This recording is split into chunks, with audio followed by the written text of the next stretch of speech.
basta daw malaki ang TF, doon kami. Bakit ikaw pa yung mas apektado kaysa doon sa flip top? Kasalanan ba namin yun? Huwag mong personalin masyado. Battle rapper na si Rapido nagsalita na sa mga bumabatikos sa mga flip-top MC na sumasali sa ibang liga. At rapper na si Zargon, pinagtitripan lang daw si Badang. Itong nakaraan, viral sa internet ang pagbabalik sa rap scene ng rapper na si Badang. Matatandaan na matagal na wala si Badang at laging laman ng memes dahil sa kinasangkot ang iskandalo.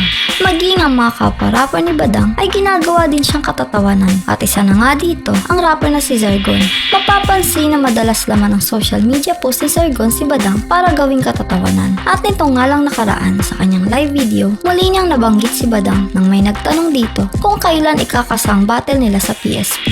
Ayon kay Zargon ay hindi siya interesado na sumalang sa rap battle para makalaban ito at ibabalato niya na lang daw ito sa iba. Ayon pa sa kanya, wala daw siyang kaaway at wala lang daw siyang magawa kung minsan kaya napagtitripan niya ang battle rapper. Alam niya din umano na wala lang kay Badang ang mga social media post niya at binibiro niya lang din naman daw umano ito. Kailan ang battle nyo ni Badang kasi? Hindi na, baka ko lang yun dun. Hindi ko trip mukha nun. Joke lang. Kanila na yan, balato ko na sa kanila yung mga ganyan. Ako, good vibes lang tayo. Wala naman tayong kaaway. Wala naman tayong we tripping though. At saka si Badang, idol yan si Badang. Badang, keep it up. Patuloy mo yan. Keep it up. Wala. Parehas lang yan. Medyo pagod lang ako eh. Galing akong trabaho. Namsen, araw-araw trabaho tayo. Mga kapatid, medyo busy. Minsan, pag wala akong magawa, pinapanood ko yung video ni Badang. I'm happy daw. Kaya minsan napagtitripan ko siya. Pero binibiro ko lang naman si Badang. Wala naman yung kay Badang. Mapal mukha nun. Walang pakialam sa mga ganun yun. Kaya idol ko yun eh. Walang titigas sa mukha nun. Bye na bye. Samantala, sa ibang balitang hip-hop naman, nagsalita na ang battle rapper na si Rapido sa mga bumabatikos sa kanila at tumatawag sa kanilang balimbing dahil sa pagsalang umano ng mga flip-top artist sa kakumpetensya nitong liga.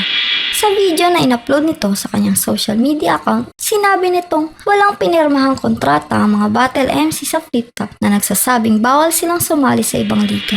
Dagdag pa niya ay healthy din daw sa kultura ang paglabas ng iba pang liga at pabor din daw ito sa kanilang mga battle MC. At ang kailangan lang daw umanong gawin ng mga liga na ito ay magkaroon ng progreso at mga pagbabago sa sistema ng mga ito. Panoorin ang maikling clip na ito ni Rapido.